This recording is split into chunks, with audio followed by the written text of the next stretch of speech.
Assalamualaikum warahmatullahi wabarakatuh.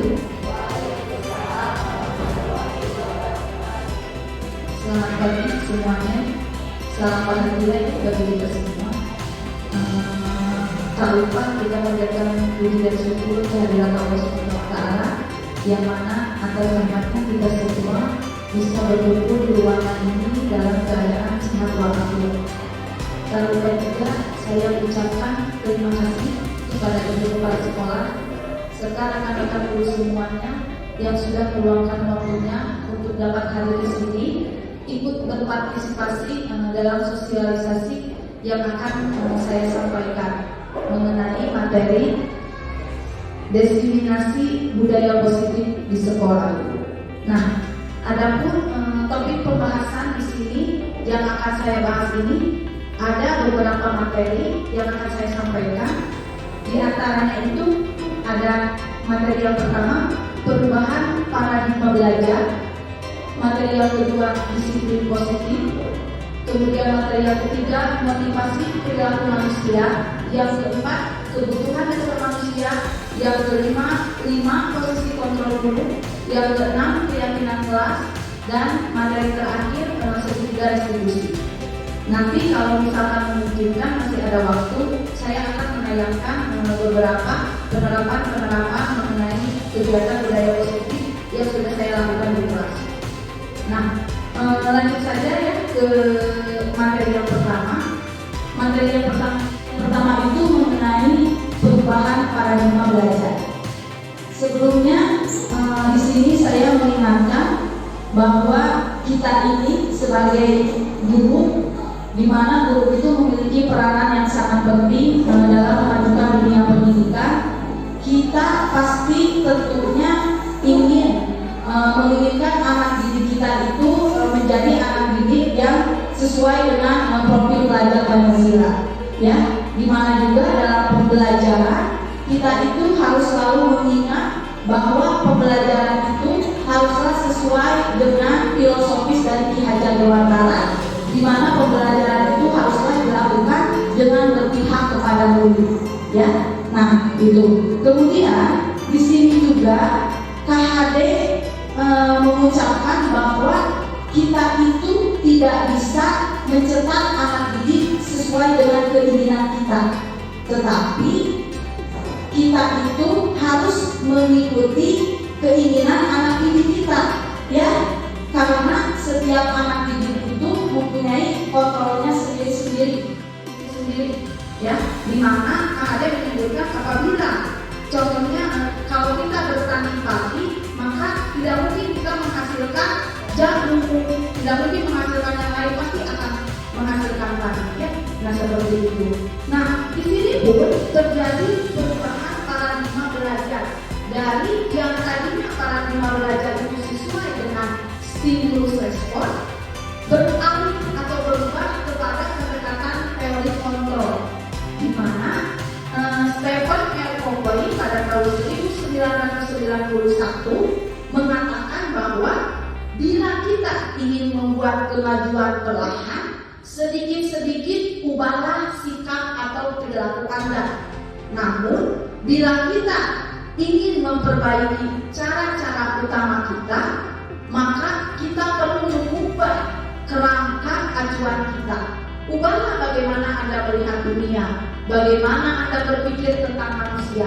Ubahlah paradigma Anda, skema pemahaman dan penjelasan aspek-aspek tertentu tentang realitas. Nah, jadi di sini dikatakan bahwa kita kalau ingin merubah dunia, ubahlah pandangan kita terlebih dahulu.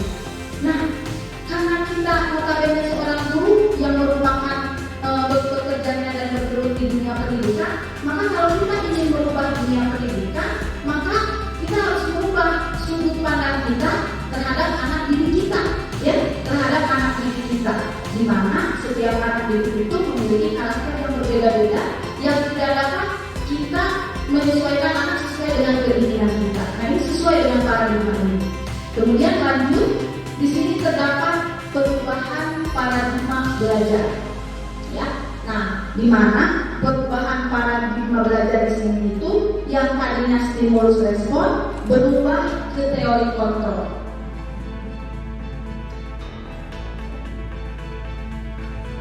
Ini stimulus respon yang pertama, realitas. Kebutuhan kita sama, itu berdasarkan stimulus respon. Tetapi ternyata berdasarkan teori kontrol itu berbeda, bahwa realitas kebutuhan kita itu berbeda. Ya, jadi mungkin di sini awalnya kita memandang bahwa setiap anak didik kita itu sama. Ternyata tidak seperti itu.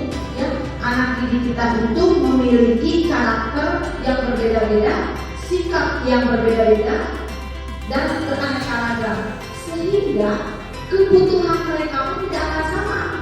Kebutuhannya pun pasti berbeda-beda. Nah, itu yang pertama. Kemudian yang kedua, stimulus respon yang kedua itu semua orang melihat hal yang sama.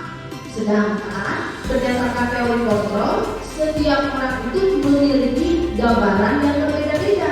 Ya, nah, jadi bisa saja kita misalkan dalam melakukan suatu pembelajaran, di mana kalau kita memberikan suatu pertanyaan atau suatu pemahaman, bisa saja setiap anak itu memiliki gambaran atau pemahaman yang berbeda-beda.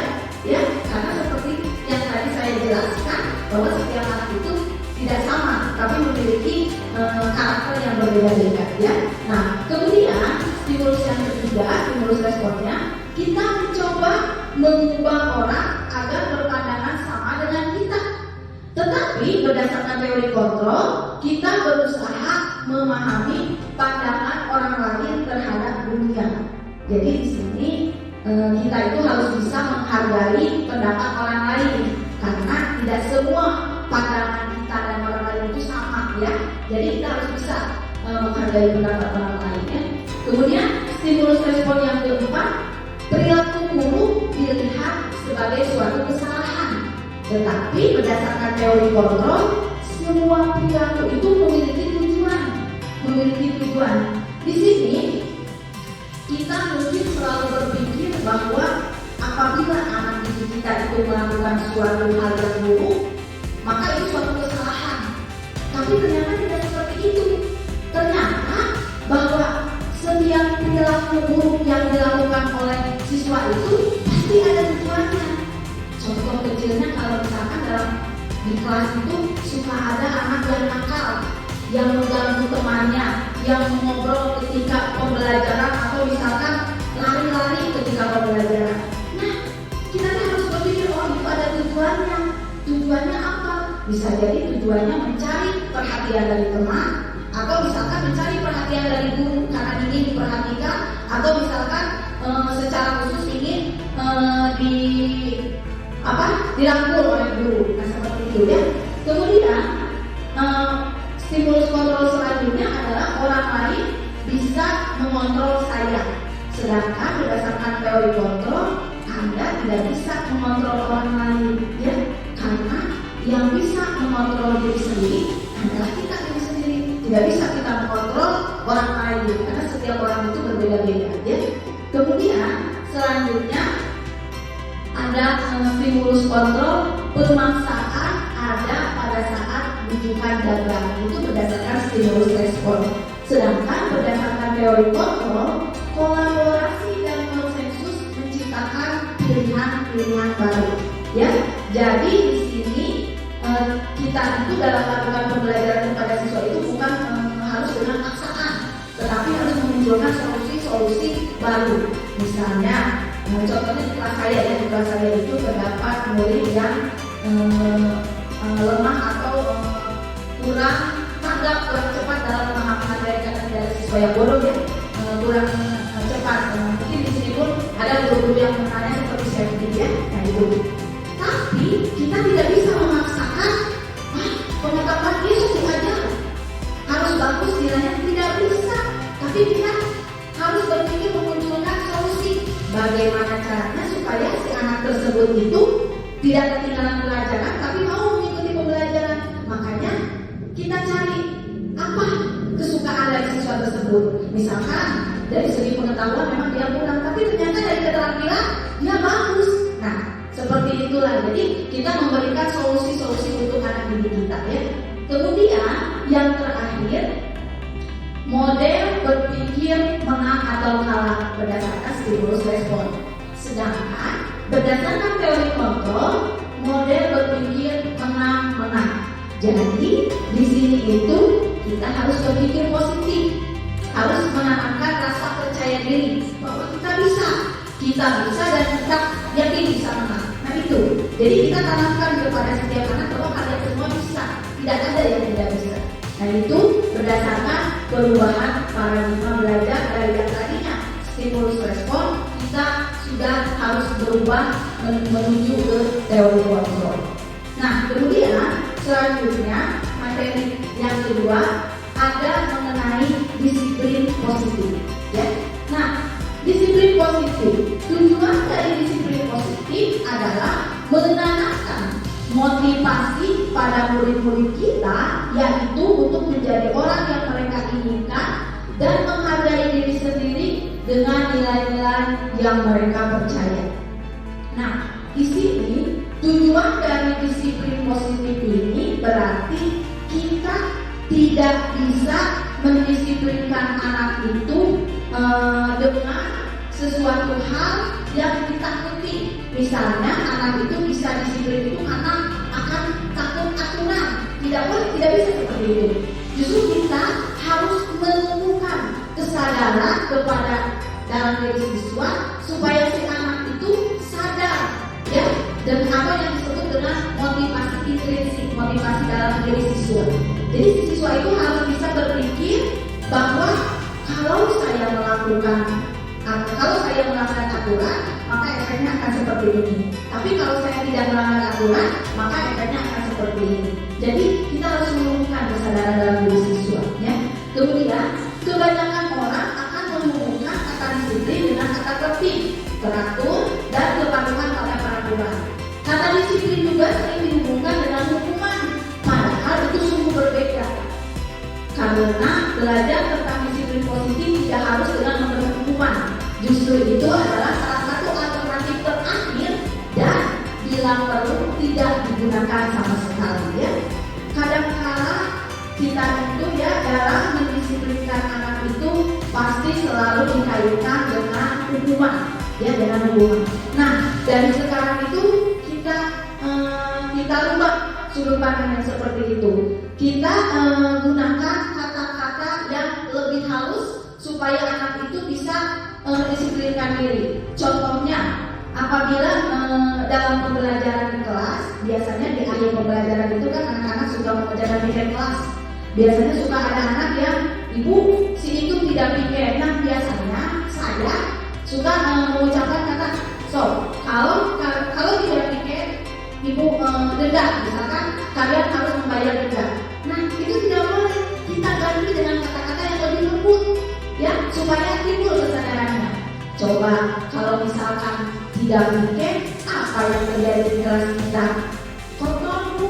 Kalau kotor, dan kalau nanti kita belajar, apakah akan nyaman dalam belajar? Tidak, Bu. Ya makanya harus pikir. Jadi timbul dalam diri siswa, kalau tidak pikir nanti kita belajar tidak nyaman. Jadi kita mengganti yang tadinya dari kata-kata negatif hukuman, kita ubah dengan memunculkan kesadaran anak dengan mengganti dengan kata-kata yang positif atau yang lebih halus, ya. Nah itu. Kemudian di sini Bapak pendidikan kita Ki Hajar Dewantara menyatakan bahwa di mana ada kemerdekaan, disitulah harus ada disiplin yang kuat. Sungguh pun disiplin itu bersifat self-disiplin, yaitu kita sendiri yang mewajibkan kita dengan sekeras-kerasnya, tetapi itu sama saja. Sebab kalau kita tidak cakap melakukan self-disiplin, wajiblah penguasa lain mendisiplinkan diri kita, dan peraturan demikian itulah harus ada di dalam suasana yang berbeda. Nah, jadi di sini itu bahwa dalam menumbuhkan disiplin positif itu harus benar-benar berasal dari masing-masing siswa, ya, dari masing-masing siswa dengan cara memotivasi siswa supaya menumbuhkan kesadaran dalam mendisiplinkan diri dengan menerapkan budaya-budaya positif. Tapi apabila dalam seperti yang diajari Dewantara itu kan harus memerdekakan anak. Tapi apabila anak diberi kebebasan dan ternyata kesadarannya tidak tumbuh, tidak tumbuh dengan sendirinya lama, maka kita berhak mendisiplinkan anak tersebut.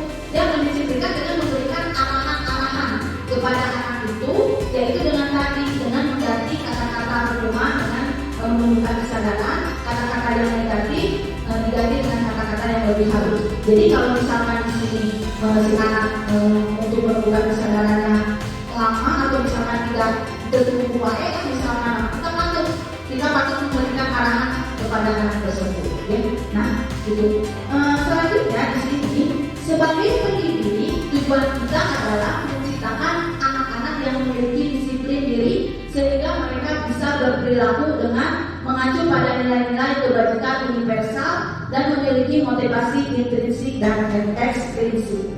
Nah, motivasi intrinsik itu merupakan kesadaran penuh yang ada dalam diri kita masing-masingnya. Kalau sedangkan motivasi ekstrinsik itu merupakan motivasi yang didasarkan karena adanya rasa takut akan lingkungan atau konsekuensi nanti yang akan kita jalankan. Ya. Nah, kemudian apa sih nilai kebajikan itu? Nilai kebajikan adalah sifat-sifat positif manusia yang merupakan tujuan mulia yang ingin dicapai setiap individu. Ya. Nah, ini semuanya merupakan nilai kebajikan. Tetapi karena sekarang ini kita sudah mulai menerapkan kurikulum merdeka, di mana pemerintah itu haruslah lebih menonjolkan ke profil pelajar Pancasila. Ya, ini nilai kebajikan. Masih ingat tidak profil pelajar Pancasila itu apa saja? Supaya tidak mengantuk, kita nyanyi bersama-sama. Coba berdiri. Kelihatannya ibu sudah mulai mengantuk ya. Ayo berdiri. Kita nyanyikan dulu profil pelajar Pancasila ya. Siap ya? 1, 2, 3. Pelajar Pancasila beriman dan bertakwa pada Tuhan Yang Esa dan berakhlak mulia, berkebinekaan global, gotong royong mandiri, kreatif dan bernalar kritis. Pelajar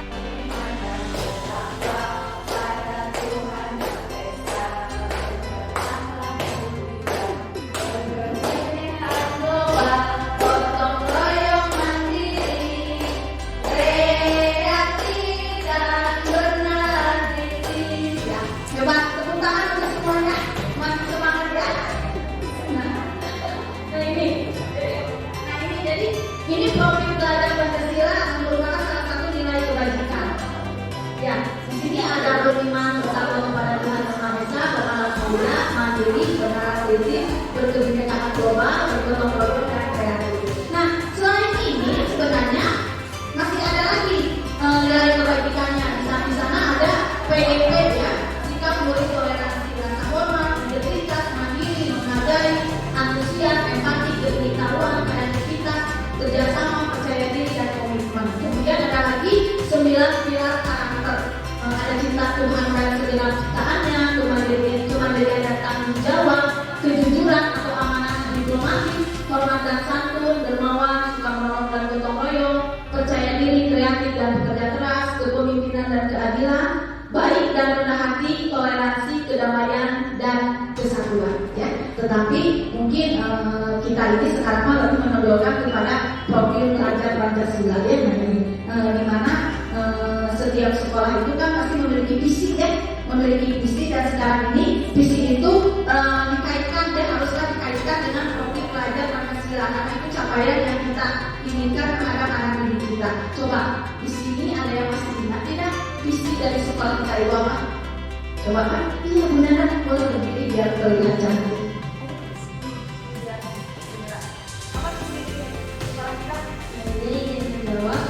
Visi dari SDM Pancasila yang terwujudnya peserta didik yang berkarakter, kreatif, kompetitif, berbudaya, serta cinta lingkungan dengan penguatan profil pelajar Pancasila. Ya, jadi itu visi kita. Terwujudnya peserta didik yang religius, berkarakter, kreatif, kompetitif, kemudian berbudaya dan cinta lingkungan dengan penguatan profil pelajar Pancasila ya itu. Nah, kemudian lanjut ya ke materi selanjutnya, ada motivasi perilaku manusia. Ya. Nah, di sini sebetulnya dalam melakukan sesuatu hal itu ada 3 motivasi. Dan ini jadi sebetulnya itu kita tidak mempelajari perilaku siswa, tetapi motivasi ini pun bisa berlangsung ke dalam diri kita ya. Karena setiap orang itu melakukan sesuatu itu pasti ada motivasinya ya. Nah, adapun di sini Dian Bosel dalam bukunya menyatakan ada 3 motivasi perilaku manusia. Yang pertama itu untuk menghindari ketidaknyamanan atau hukuman. Yang kedua untuk mendapatkan imbalan atau penghargaan dari orang lain. Dan yang terakhir untuk menjadi orang yang mereka inginkan dan menghargai diri sendiri dengan nilai-nilai yang mereka percaya. Ya, nah ini yang pertama untuk menghindari ketidaknyamanan atau hukuman. Mungkin di sini pernah kita lakukan, ya, di mana kita melakukan sesuatu itu karena takut akan hukuman atau misalkan karena ketidaknyamanan. Contoh saya di sini kan maksudnya pagi ya jam 7, saya tidak bisa maksudnya sudah ada aturan. Jadi sehingga saya tidak bisa, jadi saya melakukan kegiatan tersebut masuk pagi meskipun saya merasa tidak nyaman masuk pagi misalkan jam 7, tapi karena saya takut dihukum. Nah itu, jadi kegiatan seperti itu tindakannya seperti contohnya siswa pun mungkin datang ke kelas ya jam 7 karena itu sudah aturan akan takut hukuman atau ketidaknyamanan. Nah, itu. Kemudian yang kedua untuk mendapatkan imbalan atau penghargaan dari orang lain. Ada orang yang melakukan kegiatan tersebut untuk mendapatkan penghargaan atau imbalan dari orang lain. Seperti contohnya siswa datang ke sini tepat waktu, mungkin dia itu ada yang untuk mendapatkan misalkan penghargaan, misalkan pujian dari gurunya, ya, nah seperti itu. Kemudian yang ketiga itu ada untuk menjadi orang yang mereka inginkan dan menghargai diri sendiri dengan nilai-nilai yang mereka percayai. Jadi di sini itu kita dalam melakukan sesuatu itu kita harus yakin bahwa itu merupakan memang tanggung jawab kita. Dimana contohnya tadi kita masuk sekolah itu tepat jam 7 itu tidak ada iming-iming karena hukuman, tidak ada karena menginginkan pujian dari orang lain, tidak, tapi karena benar-benar adanya menginginkan menghargai diri sendiri karena itu tanggung jawab kita. Tanggung jawab kita harus masuk pagi sehingga muncullah nilai-nilai yang mereka percayai. Contohnya murid-murid akan, guru ini kan disiplin, berarti kita harus mengikutinya. Nah ini, coba dari ketiga motivasi itu berarti yang paling ideal yang sesuai dengan diri kita itu yang mana? Apakah motivasi yang pertama, yang kedua, atau yang ketiga? Coba tanya dalam diri sendiri itu. Yang ideal itu yang paling mana? Yang nomor mana? Coba. Yang ketiga, ya, itu motivasi perilaku manusia yang paling ideal itu yang ketiga.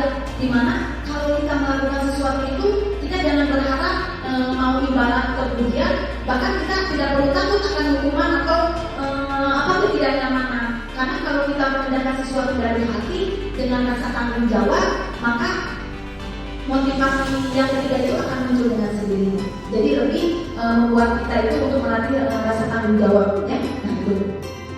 Kemudian selanjutnya sudah ke materi yang keempat, ya.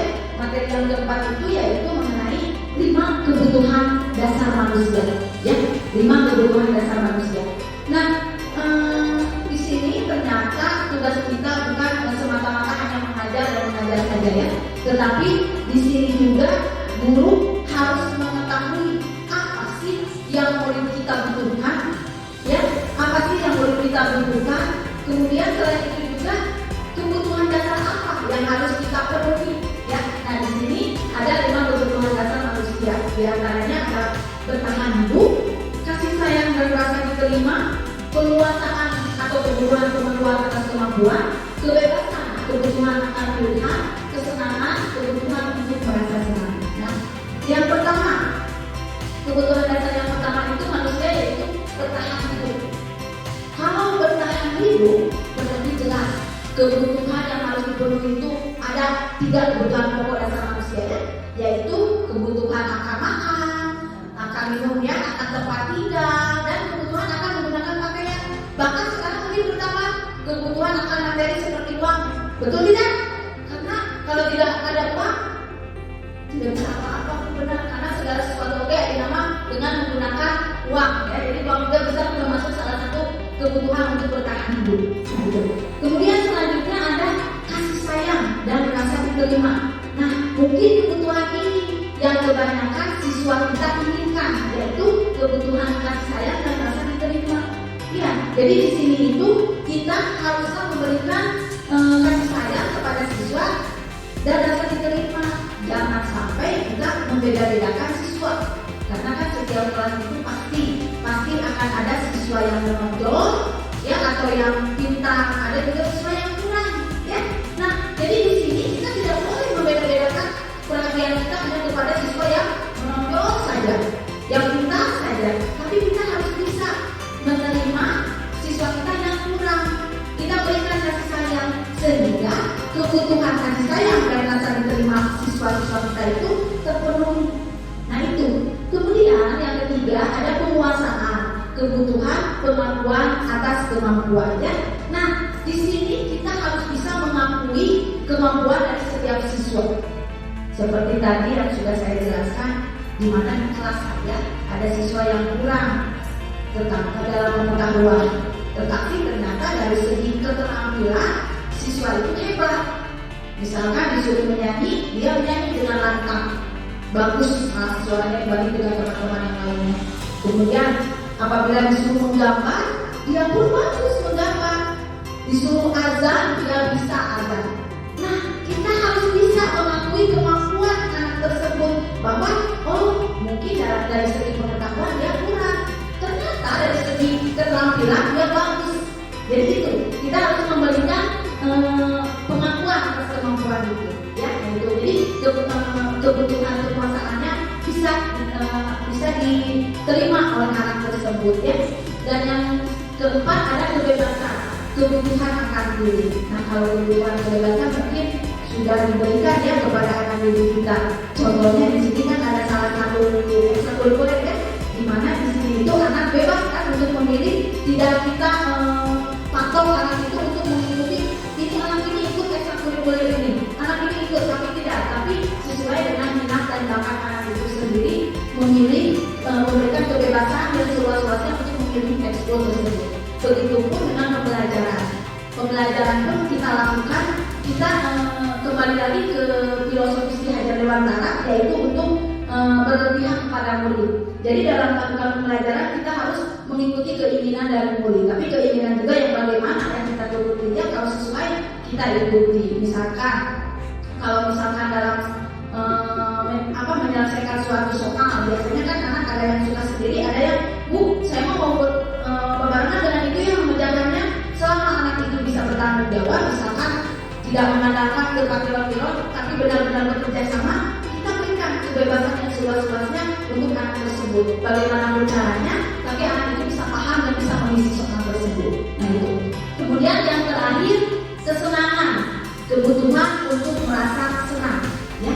Jadi kita itu sebagai guru yang modern, ya, apalagi pada zaman sekarang ini, di mana guru-guru itu sudah berubah-ubah, kita harus sepintar-pintar mungkin memberikan metode dan media pembelajaran yang bisa menarik perhatian siswa, sehingga di dalam pembelajarannya itu siswa merasa senang, ya, siswa merasa senang dan pembelajaran menjadi bermanfaat. Jadi kita itu harus sekreatif mungkin menghasilkan metode-metode atau membuat media-media pembelajaran yang bisa membuat siswa itu kreatif, aktif dan senang, ya, di dalam melakukan pembelajaran sesuai dengan kebutuhan dasar manusia.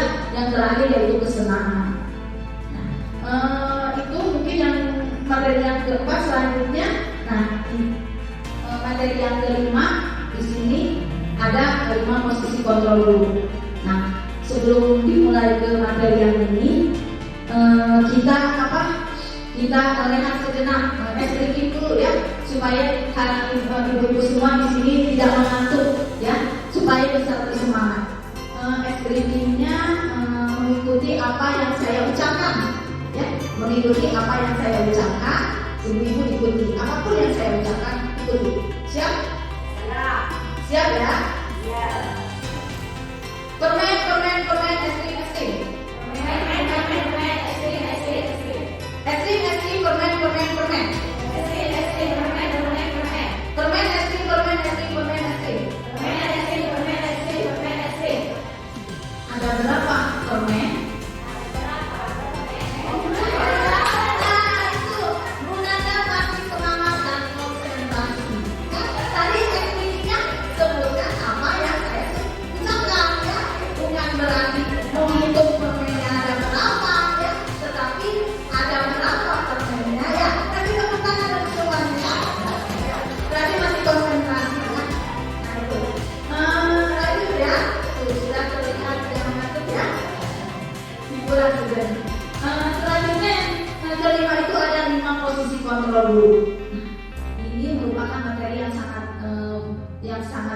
penting, mudah-mudahan bermanfaatnya bagi kita semua.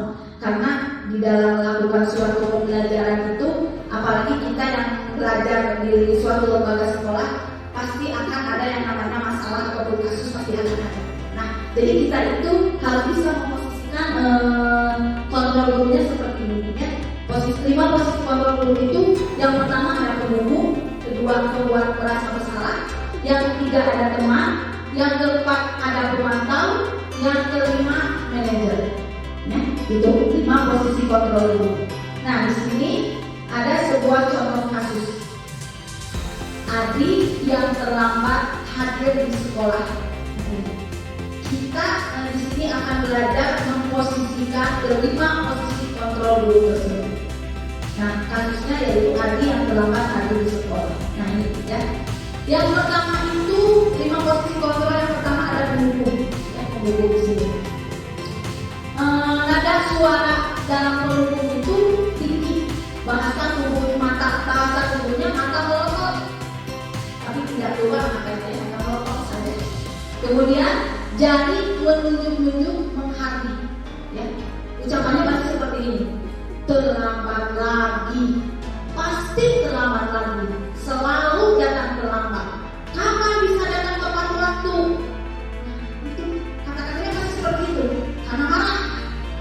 Kemudian tanyakan kepada diri kita, bagaimana hasilnya apabila anak diperlakukan seperti itu? Ya, nah hasilnya kemungkinan murid marah dan mendendam.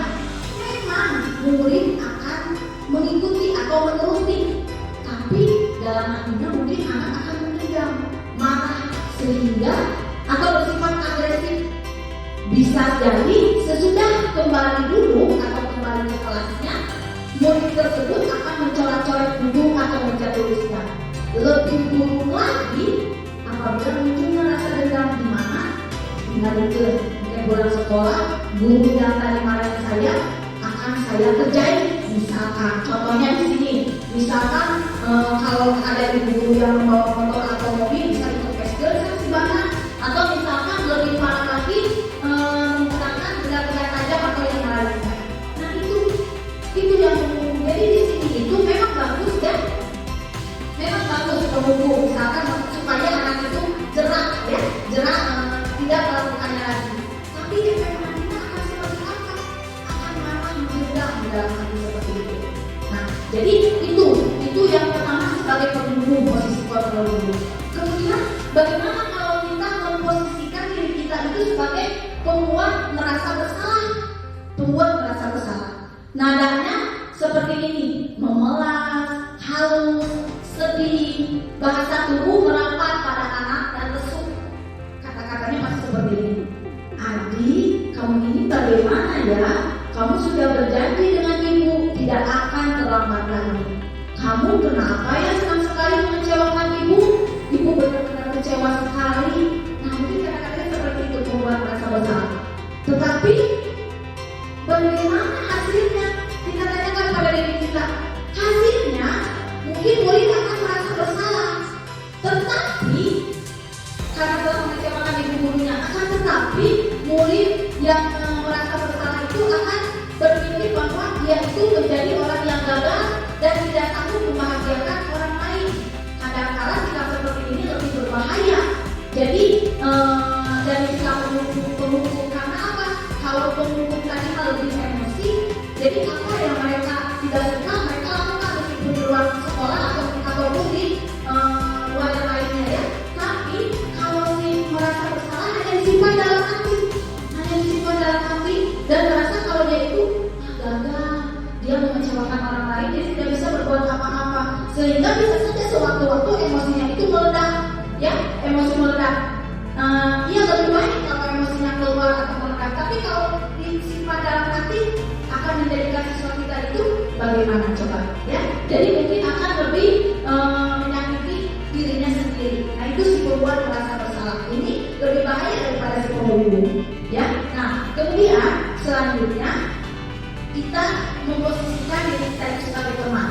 Nah mungkin di sini kita berpikir bahwa ini merupakan posisi kontrol yang paling bagus karena kita itu bisa berteman dengan anak didik kita. Bahkan waktu belajar tentang lima posisi kontrol ini berpikiran, oh menjadi teman, karena kan dengan anak kalau menjadi teman itu bisa lebih akrab, bisa lebih tahu apa yang mereka maunya. Tapi ternyata coba kita baca deh, nada suara ramah, akrab dan bercanda, bahasa tubuh meratap pada murid, mata dan senyum jenak. Kata-katanya seperti ini. Adi, ayolah, bagaimana sih kamu? Kemarin kamu sudah janji ke bapak bukan? Kenapa terlambat lagi? Sambil tertawa ringan. Ya sudah, tidak apa-apa. Duduk dulu sana. Nanti Pak Guru bantu kamu ini. Sambil senyum-senyum seperti itu. Tapi bagaimana hasilnya? Ternyata kalau kita menerapkan posisi kontrol sebagai teman, murid akan merasa senang dan akrab dengan guru. Tapi ini termasuk dampak yang positifnya ya. Dampak positifnya si murid akrab dengan guru. Tetapi di sisi negatifnya murid akan menjadi lebih tergantung kepada guru itu. Jadi bila ada masalah, murid itu akan merasa bisa mengandalkan guru itu karena itu kan sudah seperti teman bagi saya. Jadi nanti akibatnya apabila suatu hari dia melakukan kesalahan itu akan mengandalkan guru tersebut, ya akan mengandalkan guru tersebut. Jadi dalam berbuat salah akan menyuruh guru tersebut untuk menyelesaikan masalahnya dan belum tentu berlaku yang sama dengan guru lain, tidak akan nyaman dengan guru lain. Jadi berpikir hanya guru itu saja yang berteman dengan saya, tidak mampu dia berkomunikasi dengan guru-guru yang lainnya. Karena hanya dengan guru yang itu saja dia berteman, dia mampu untuk bercerita, dia mampu untuk misalkan istilahnya lebih berani terhadap guru itu. Sehingga pada guru-guru yang lain dia tidak akan berani dan tidak akan mampu berkomunikasi. Nah ini yang teman ternyata akan seperti ini. Jadi ada dampak positif dan negatifnya. Nah kemudian yang selanjutnya posisi kontrol itu yaitu sebagai pemantau. Sebagai pemantau itu di sini nada suaranya datar, bahasa tubuh yang normal. Ya, seperti contohnya guru di sini. Adi, tahukah kamu jam berapa kita memulai? Adi, tahu Pak. Kemudian gurunya, kamu terlambat 15 menit. Apakah kamu sudah mengerti konsekuensi yang harus dilakukan bila terlambat? Adi bilang begini, paham Pak. Saya harus tinggal kelas pada jam istirahat nanti dan mengerjakan tugas yang ketinggalan saya. Kemudian guru, ya benar. Nanti pada saat jam istirahat kamu harus tinggal di kelas untuk menyelesaikan tugas yang tertinggal tadi. Saya tunggu. Nah, hasilnya akan seperti apa? Hasilnya, murid memahami konsekuensi yang harus dijalankan karena telah melanggar aturan. Guru tidak menunjukkan suatu emosi yang berlebihan, menjadi marah atau membuat merasa bersalah. Murid tetap dibuat tidak nyaman di sini. Jadi meskipun dengan nada yang lembut, tetapi di sini murid akan merasakan hal yang tidak nyaman karena dia harus kembali ke kelas mengerjakan konsekuensi dari aturan yang telah dia langgar. Itu dari pemantau. Jadi di sini anak-anak itu kita harus tahu bahwa kemampuan anak itu seperti apa, kemudian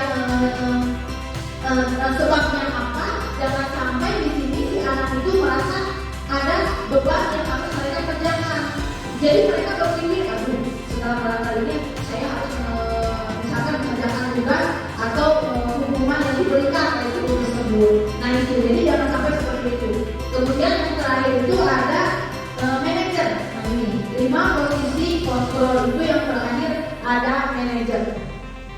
Kalau manajer itu nada suaranya tulus, bahasa tubuh tidak kaku, mendekat ke murid.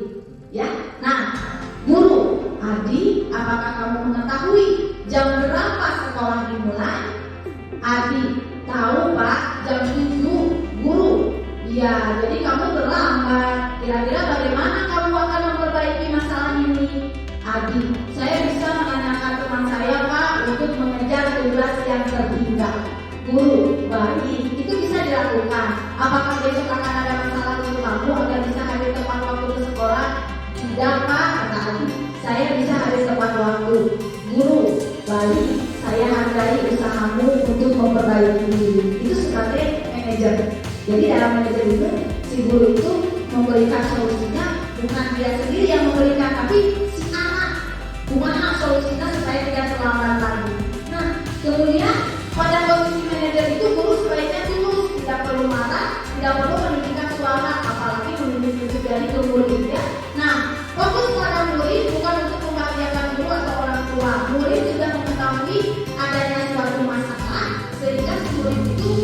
diberikan solusi apa untuk mengatasi masalah yang dia hadapi.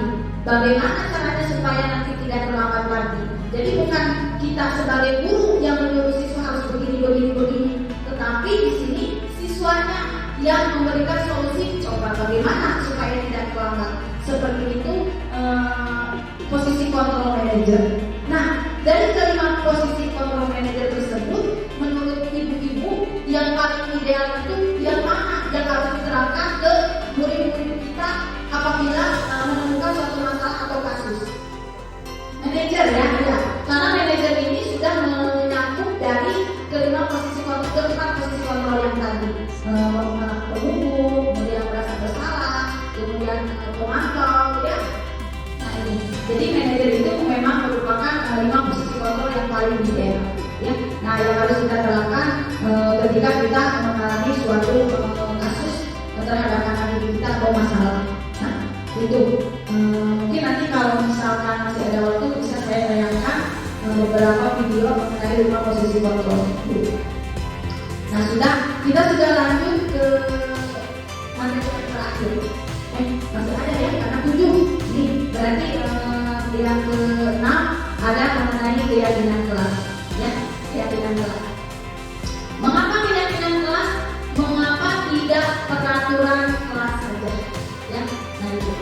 Sebetulnya mungkin kita sudah melaksanakan keyakinan kelas itu. Karena keyakinan kelas itu juga bisa disebut sebagai kesepakatan. Biasanya sebelum awal tahun ajaran baru kita selalu aturan kelas selalu berkumpul, selalu bertemu, berkolaborasi, berkomunikasi untuk membuat program-program apa yang akan kita sepakati untuk anak didik kita. Ya, ini tentang keyakinan kelas. Nah, keyakinan kelas. Mengapa keyakinan kelas? Mengapa tidak peraturan kelas saja? Ini yang berbeda dengan perhatikan. Murid-murid perlu mendengarkan dan memahami arti sesungguhnya tentang peraturan-peraturan yang diberikan. Apa nilai-nilai kebajikan di balik peraturan tersebut? Apa tujuan utamanya dan menjadi tidak tertarik atau takut sehingga hanya sekedar mengikuti serangkaian peraturan-peraturan yang mengatur mereka tanpa memahami tujuan muridnya. Jadi sebenarnya ketika kita membuat keyakinan kelas, kita itu haruslah berfokus atau berlandaskan kepada profil pelajar Pancasila seperti yang tadi disebutkan bahwa dalam kurikulum mereka itu nilai kebijakan yang paling ditonjolkan itu adalah profil pelajar Pancasila. Di sini kalau keyakinan kelas itu memang hampir sama dengan aturan kelas, tetapi apabila diperhatikan kata-kata keyakinan dan aturan itu memiliki arti yang sama, tetapi mungkin dalam membacakannya ada sesuatu hal yang berbeda. Biasanya anak itu kalau berbicara tentang aturan pasti berpikir harus dilakukan dan pasti akan ada hukumannya bila melanggar aturan tersebut. Maka kita rubah aturan kelas itu, kita rubah dengan nama yang lebih halus, yang lebih tidak dihakimi oleh siswa, yaitu dengan keyakinan kelas.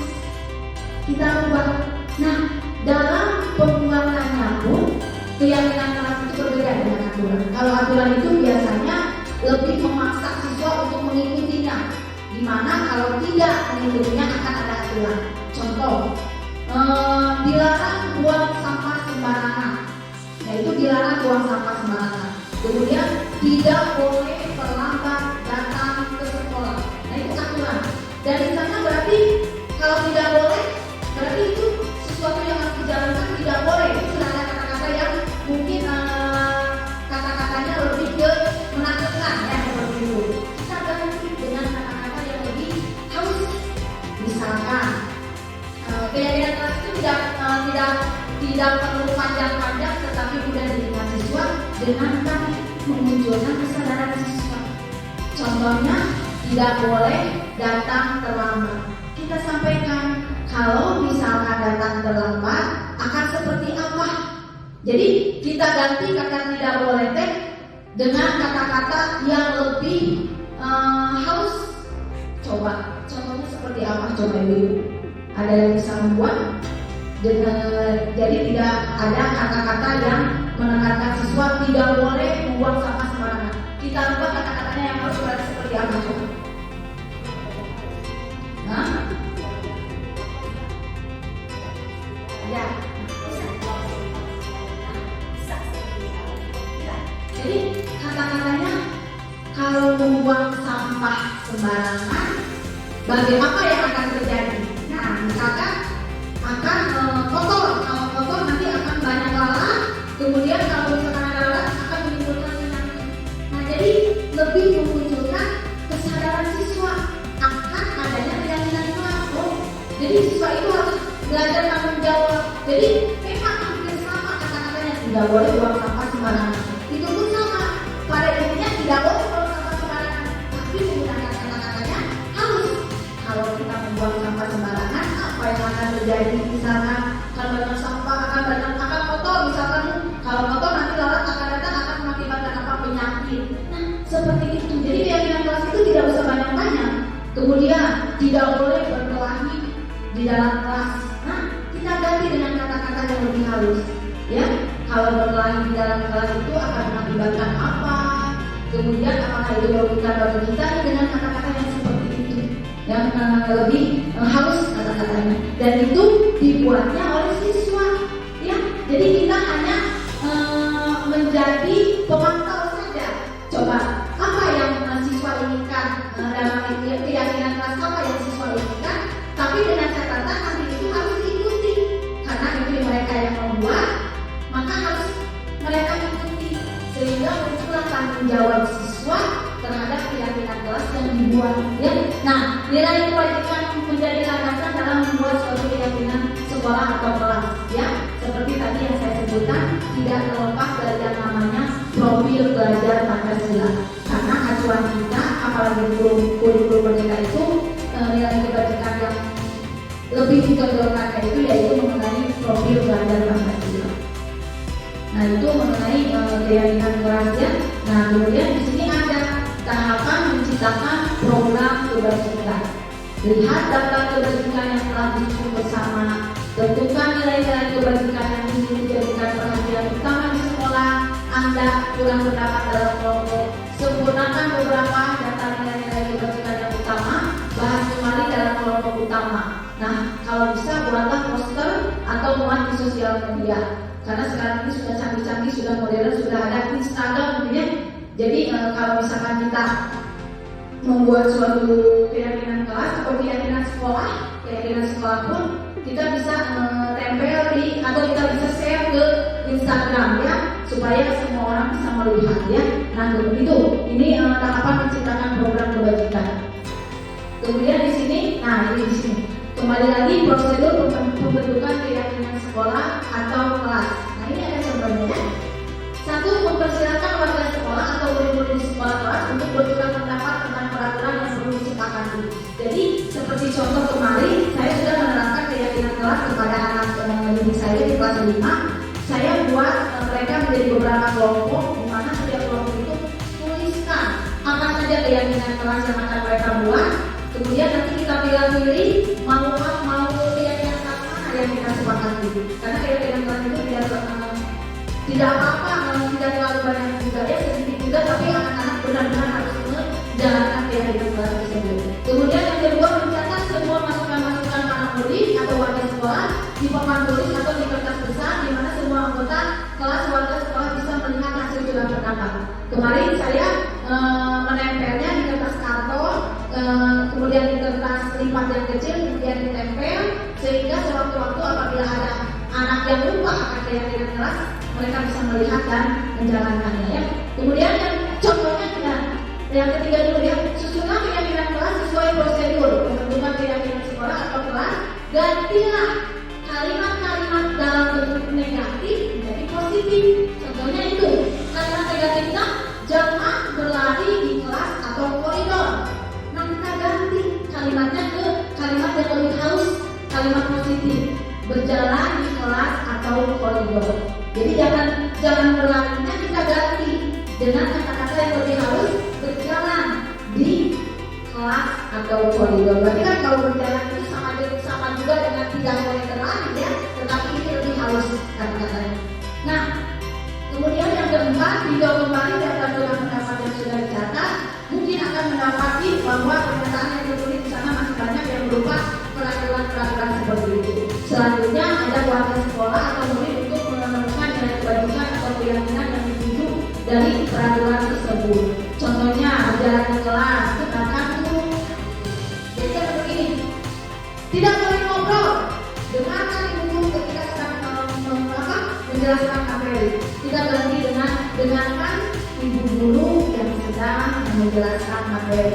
Jadi kata tidak boleh itu, kata tidak itu diganti dengan kata yang lebih halus.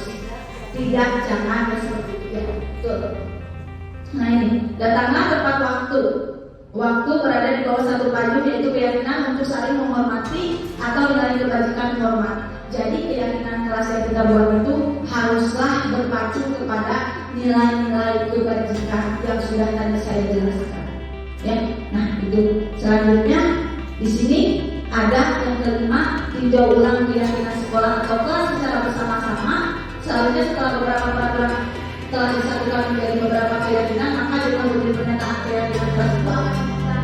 Jadi kalau kita siswa itu membuat semuanya, kita rangkum, kita jadikan menjadi 2 atau 3 atau sampai 7 biji keyakinan bila mana terlalu banyak, maka akan sulit untuk melakukannya. Jadi keyakinan kelas itu sendiri juga tidak apa-apa, tetapi harus diikuti oleh setiap warga kelasnya melalui rasa tanggung jawab. Kemudian yang keenam, setelah keyakinan sekolah atau kelas selesai dibuat, maka semua warga dipersilakan meninjau ulang, menyetujui, menandatangani, termasuk guru dan semua warga atau murid yang ada di sekolah. Berarti itu menandakan bahwa keyakinan kelas yang dibuat itu sudah disepakati bersama.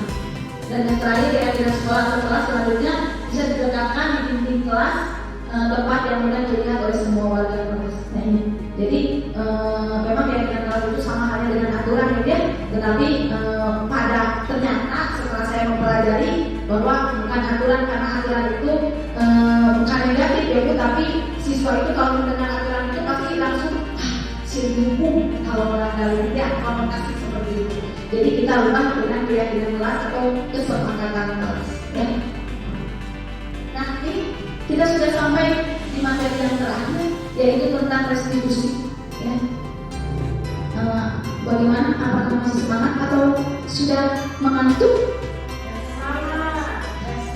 Restitusi ya. Kita langsung saja ya. Kita langsung ke materi terakhir tentang restitusi.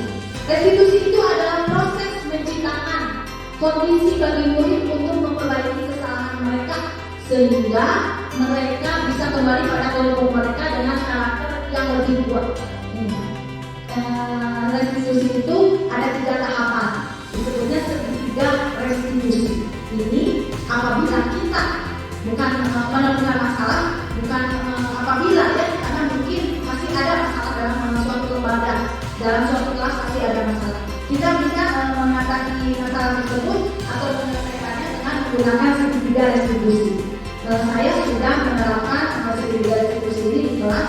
Mungkin nanti kalau ada waktu bisa saya tayangkannya di sini. Langkah yang pertama dalam segitiga restitusi itu menstabilkan identitas. Ya, jadi apabila ada suatu kasus atau masalah, kita itu tidak boleh langsung menjudge anak ini salah. Tidak boleh langsung menjudge, kamu mah hukuman, pokoknya harus beri hukuman karena kamu sudah berkelahi. Tapi kita harus tahu dulu tahapan-tahapannya seperti apa. Apa faktor-faktor atau hal yang mendasari si anak itu melakukan seperti itu ya. Yang pertama itu menstabilkan identitas.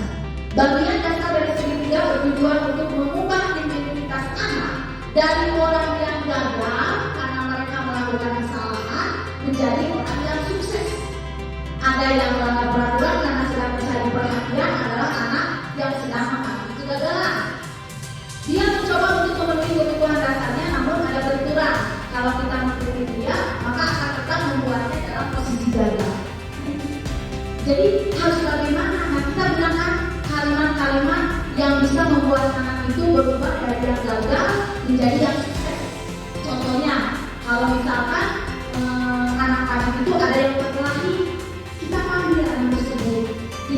menggunakan kalimat-kalimat yang sesuai dengan tahapan ini. Misalkan berbuat salah itu tidak apa-apa. Misalkan bertengkar, misalkan kamu sudah berbuat salah, sudah bertengkar, berbuat salah itu tidak apa-apa, ya. Atau misalkan tidak ada manusia yang sempurna, pasti akan mengalami atau melakukan suatu kesalahan, betul ya? Nah, kemudian saya juga pernah melakukan kesalahan seperti itu. Misalkan kalau kita memanggil murid bisa, ibu juga pernah melakukan kesalahan seperti itu. Atau kita bisa menyelesaikan ini. Bapak, ibu tidak tertarik mencari siapa yang salah, tapi bapak ibu ingin mencari solusi dari permasalahan ini. Kamu berhak merasa begitu. Apakah kamu sedang menjadi teman yang baik untuk dirimu sendiri? Jadi apabila misalkan ada kasus contohnya perkelahian, kita panggil anak tersebut, tapi jangan langsung kamu itu melakukan keributan misalkan ya, jangan langsung menjelaskan anak itu salah, tapi kita panggil. Tidak apa-apa, ibu pun pernah melakukan kesalahan itu, atau kita itu merupakan manusia yang biasa yang pasti pernah melakukan kesalahan. Nah ini menstabilkan identitas dari yang anak merasa saya sudah berkelahi pasti akan seperti ini, kita rubah dari yang gagal menjadi yang sukses. Kemudian yang kedua, validasi tindakan yang salah. Validasi tindakan yang salah itu setiap tindakan akan dilakukan dengan suatu tujuan, yaitu memenuhi kebutuhan dasar. Kalau kita mau memahami kebutuhan dasar apa yang mendasari sebuah tindakan, kita akan bisa menemukan cara-cara paling efektif untuk memenuhi kebutuhan tersebut. Setelah tadi kita tanya, kita melakukan pendekatan dengan kalimat-kalimat yang sudah tidak apa-apa, ibu juga pernah melakukannya. Kita lanjut ke validasi tindakan yang salah dengan kata-kata ini. Padahal kamu bisa melakukan yang lebih buruk dari ini ya, atau kamu pasti punya alasan mengapa melakukan hal itu. Kamu patut bangga pada dirimu sendiri karena kamu telah melindungi sesuatu yang penting buatmu. Jadi kalau misalkan ada yang bertengkar, kita panggil, tidak apa-apa. Misalkan bertengkar tidak apa-apa, itu hal yang manusiawi. Di mana kalau misalkan kita menemukan, kalau kita misalkan terpancing emosi, maka kita akan melakukan hal yang seperti itu, ya. Jadi itu tidak apa-apa karena manusiawi. Atau misalkan kalau misalkan tadi sudah dijelaskan bertengkar atau berkelahi atau yang lainnya, kita langsung memvalidasi tindakan yang salah itu dengan kata-kata yang kamu pasti bisa menyelesaikan masalah yang sudah kamu buat, ya. Coba apa? Nah, itu ada di tahapan yang ketiga, yaitu menanyakan keyakinan, ya. Menanyakan keyakinan itu teori kontrol menyatakan bahwa kita pada dasarnya termotivasi secara internal ketika identitas sukses telah tercapai, ya. Dan tingkah laku yang salah telah divalidasi, maka anak akan siap untuk dihubungkan dengan nilai-nilai yang dia percayai. Kita kembalikan lagi ke keyakinan kelas. Kalau berkelahi, apakah itu perbuatan yang baik? Apakah itu sudah sesuai dengan keyakinan kelas yang kita buat? Nah itu kata-katanya, apa yang kita percaya sebagai kelas atau keluarga, apa nilai-nilai umum yang kita telah sepakati, kemudian kamu mau menjadi orang seperti apa? Kita berikan solusi kepada anak. Kalau misalkan masalahnya bisa beres, kita harus bagaimana? Coba. Kalau misalkan berkelahi, harus bagaimana? Harus meminta maaf. Misalkan anak memberikan solusinya nanti. Itulah yang dinamakan dengan segitiga restitusi, di mana dalam memecahkan masalah itu kita harus melakukan tahapan-tahapan yang tidak langsung memandang bahwa anak yang melakukan kesalahan itu salah, tapi kita harus memahami dulu apa yang melakukan anak itu berbuat kesalahan, bagaimana cara merubah anak dari posisi gagal menjadi sukses. Kemudian kita harus mengucapkan validasi yang salah bahwa tindakan seperti itu manusiawi, tidak apa-apa, tapi mungkin dengan catatan tidak boleh terulang lagi. Dan solusinya menanyakan apakah tindakan tersebut sudah sesuai dengan keyakinan kelasnya, atau misalkan apakah perbuatan itu baik dilakukan. Nah seperti itu. Nah itu mengenai segitiga restitusi, dan itu bisa dilakukan di mana saja apabila kita menemukan suatu masalah atau kasus. Ya. Nah, sudah beres. Nah, ini sudah beres ya. Nah itu materi yang saya sampaikan sampai saat ini, dari awal sampai akhir. Mudah-mudahan materi yang saya berikan itu membawa manfaat yang besar bagi kita semua, khususnya bagi saya, umumnya bagi ibu harapkan ibu-ibu di sini bisa mengikuti program yang saya ikuti dengan mengikuti jejak langkah, istilahnya seperti itu.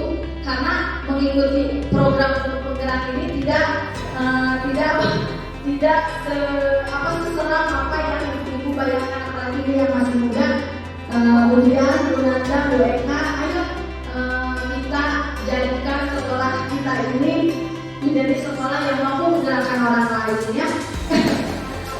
Ya, jangan berpikir lihat ibu sampai orang video, ibu video, tapi ternyata setelah jalan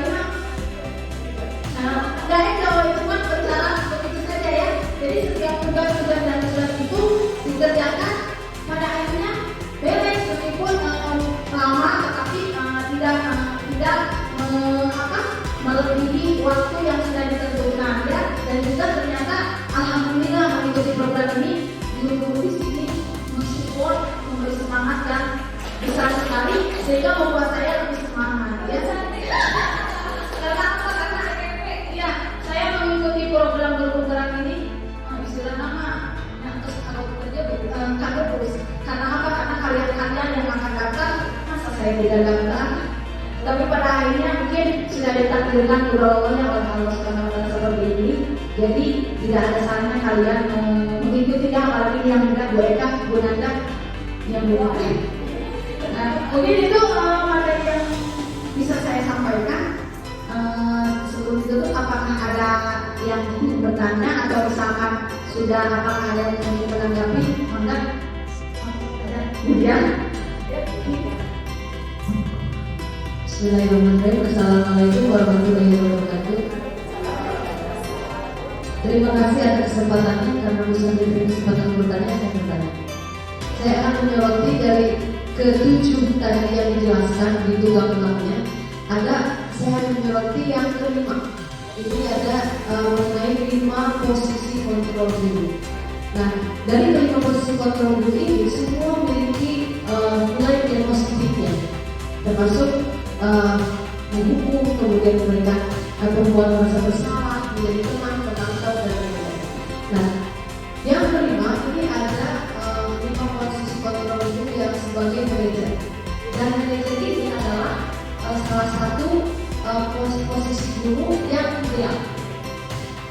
Pertanyaannya, apabila ada suatu kasus anak misalnya, kalau kita contohkan kesiangan, kalau misalnya contoh kasusnya di kelas saya sendiri, anak itu malas sekolah, saya sedang beberapa kali memberikan kontrol pada anak tersebut.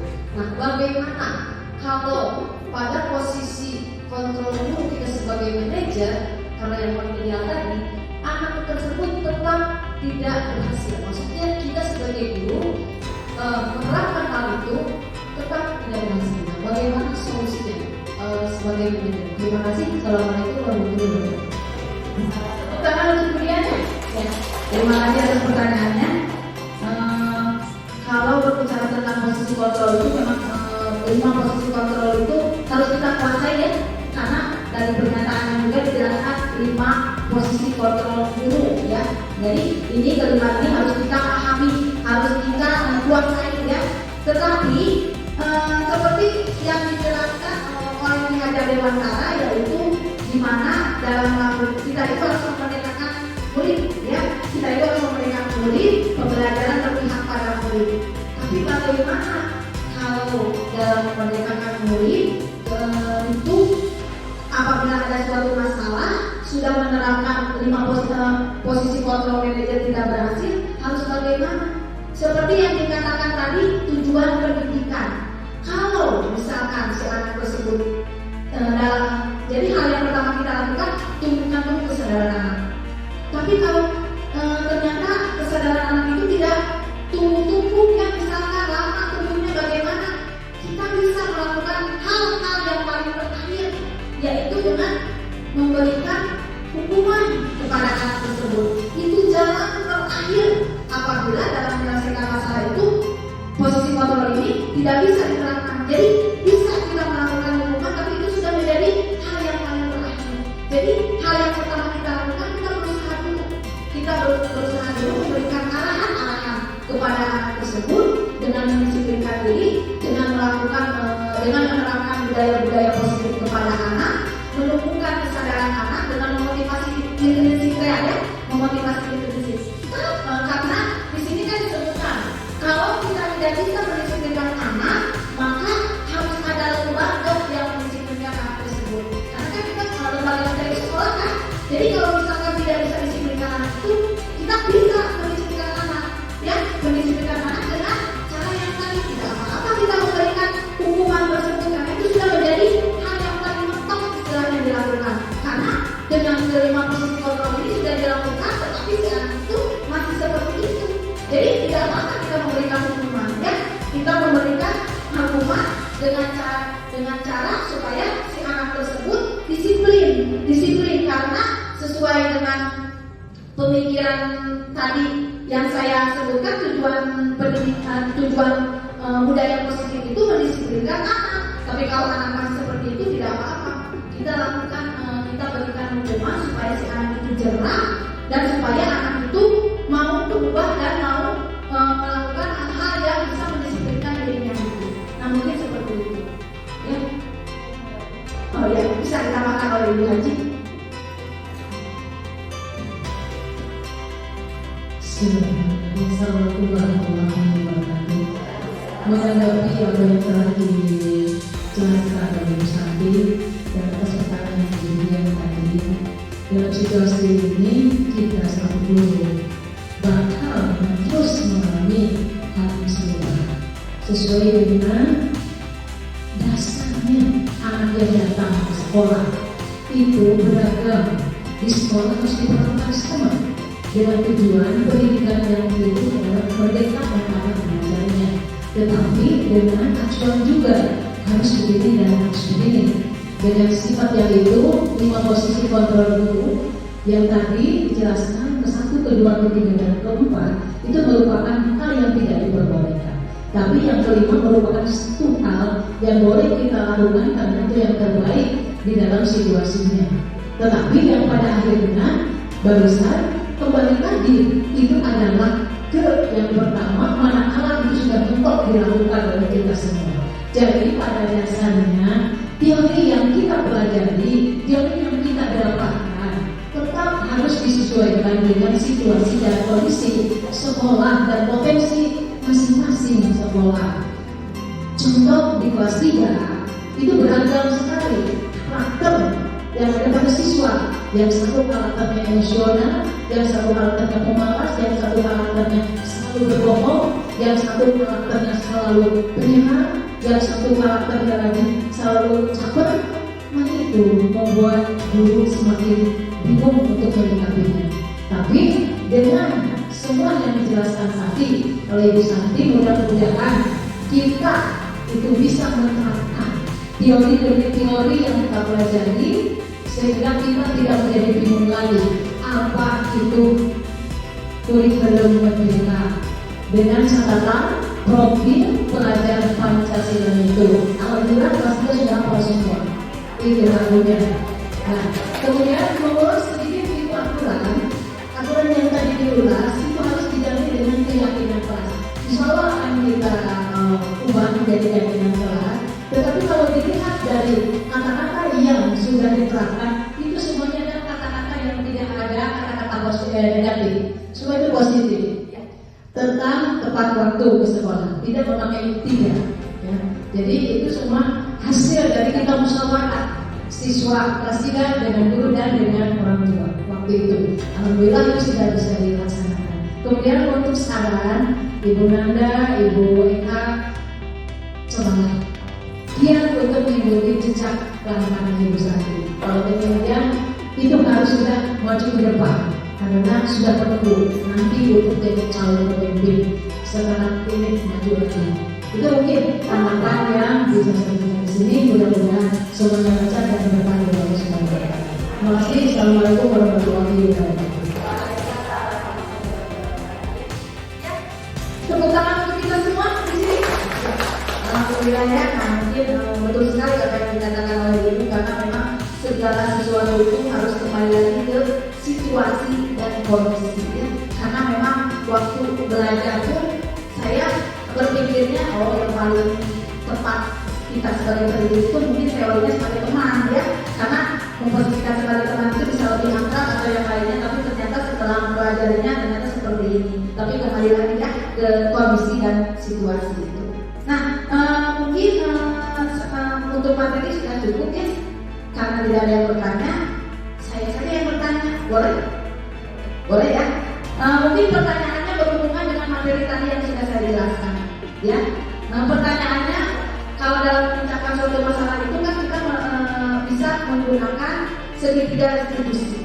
Ada yang masih ingat tahapan-tahapan dari segitiga restitusi itu apa saja? Coba, siapa yang mau menjawab? Oh ya, boleh Kak?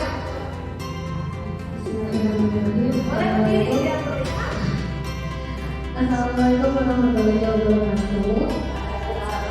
Saya akan mencoba menjawab tentang segitiga restitusi.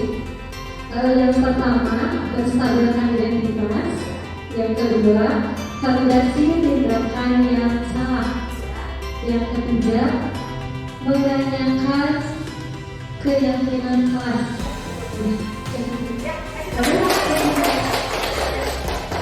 Jadi ada 3 tahapan ya. Yang pertama itu menstabilkan identitas, validasi tindakan yang salah, dan menanyakan keyakinan. Itulah mungkin pemaparan materi yang bisa saya sampaikan. Mudah-mudahan tadi yang seperti saya bilang bisa membawa manfaat bagi kita semua. Terima kasih atas partisipasi ibu semuanya yang sudah mendukung saya, sehingga terlaksananya kegiatan sosialisasi ini.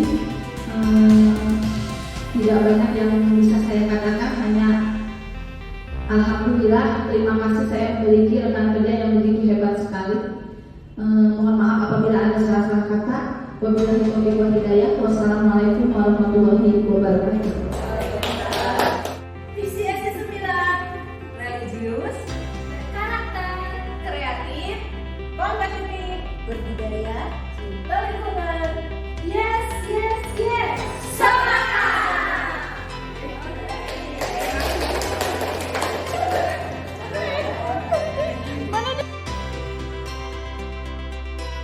Warahmatullahi wabarakatuh.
harus bisa merawatnya dari awal sampai nanti tumbuhan itu menjadi tumbuh dan besar. Jadi Ibu harapkan budaya positif seperti ini tidak dilakukan di sekolah saja ya.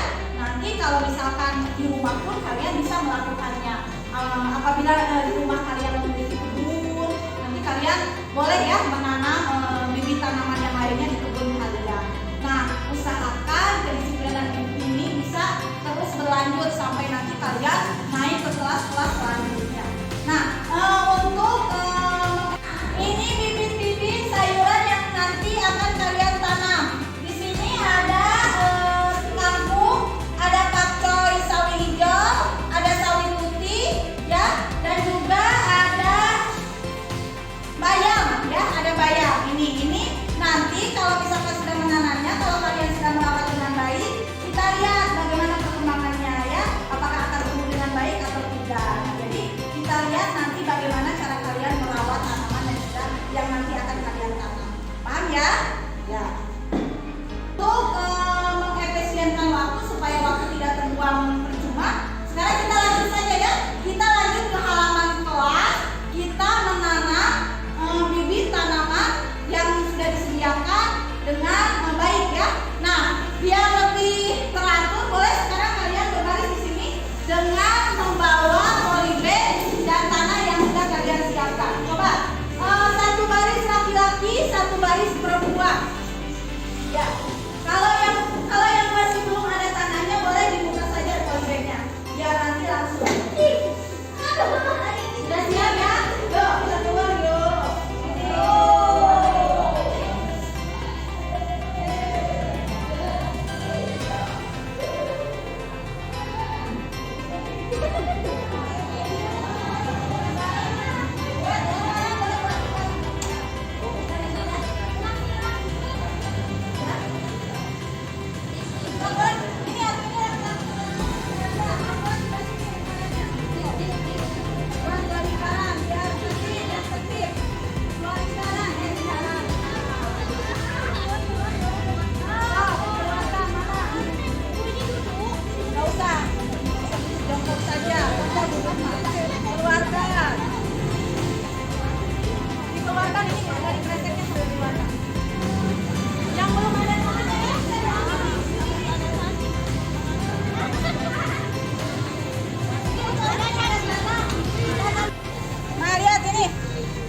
Lingkarannya yang benar ya.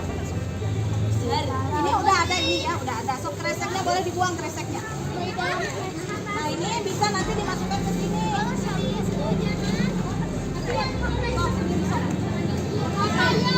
Ini ada masih ada. Oke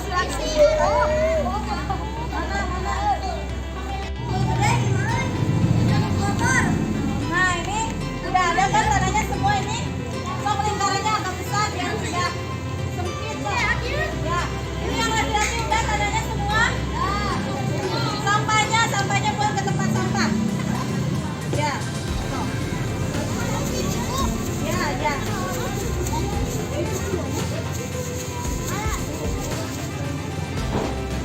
Kalau sudah, ini udah ya. So, laki-laki coba buat lingkarannya. Yang rapi. Kalau sudah, yang rapi buat lingkaran. Ya. Di tangan ibu ada beberapa bibit sayuran. Ada sawi, ada pakcoy, ada kangkung, dan juga ada sawi lagi ya. Nah, ini perhatikan ke depan. Semua bibit ini nanti kalian tanam tidak akan sama, akan berbeda. Nanti ada yang kebagian sawi hijau, ada yang kebagian sawi putih. Nah nanti kita tanam bareng-bareng ya. Sudah siap? Ya ini ibu bagi ya. Kita yang ibu bagi boleh ke depan ya. Langsung pulang. Ini untuk meja nih. Kecil, jadi harus benar-benar itu ya. Nanti nanamnya itu perhatikan. Cara nanamnya nanti diambil dulu ininya tanahnya, nanti diginiin ya. Jadi nanti di dalam dalam terus ditutup lagi sama tanah ya. Nah ini. Itu kangkung itu sawi ini ya. Sawi hijau. So, bentar. Tidak bisa milih ya. Duduk. Ini udah ini. Cara menanamnya sudah bisa. Caranya nanti kalian ditanamnya di tanah yang paling dalam ya. Nanti ditutup lagi sama tanahnya.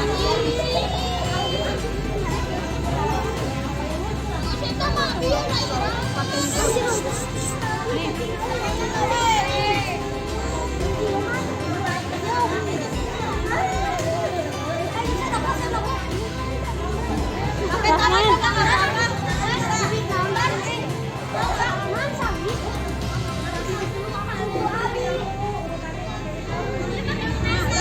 Ini sawi hijau berarti udah habis.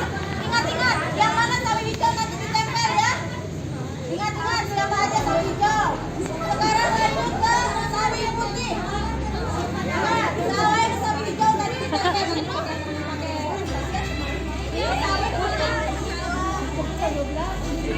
Jangan di situ.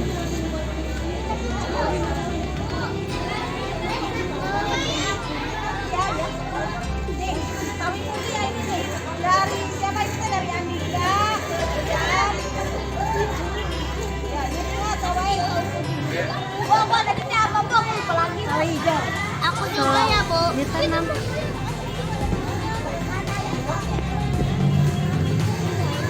Ayo Jaki masukkan. Sudah, so boleh dimasukkan. Gini. Ulang tapi.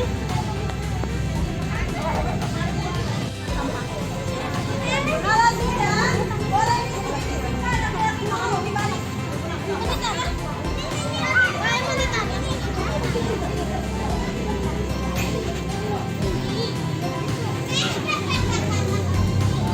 Ya, kalau udah cuci tangan boleh masuk kelas kembali.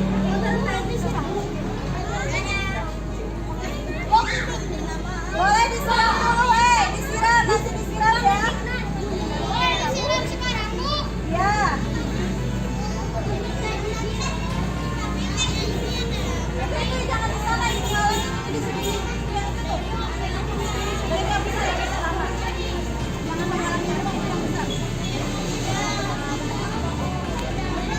Yang bisa ditutup. Jangan banyak-banyak disiramnya.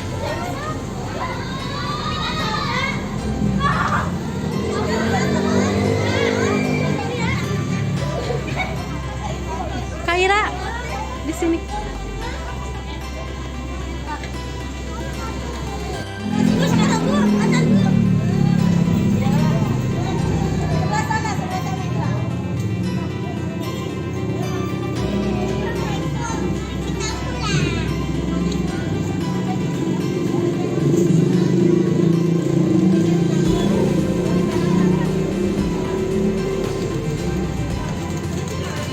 Yang udah ke belakang.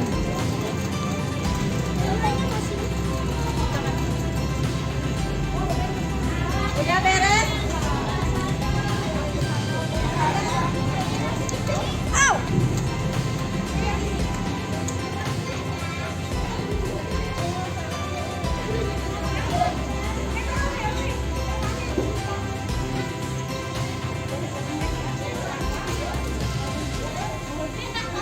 Alhamdulillah ya, tadi kalian sudah melakukan penanaman bibit-bibit sayuran ya.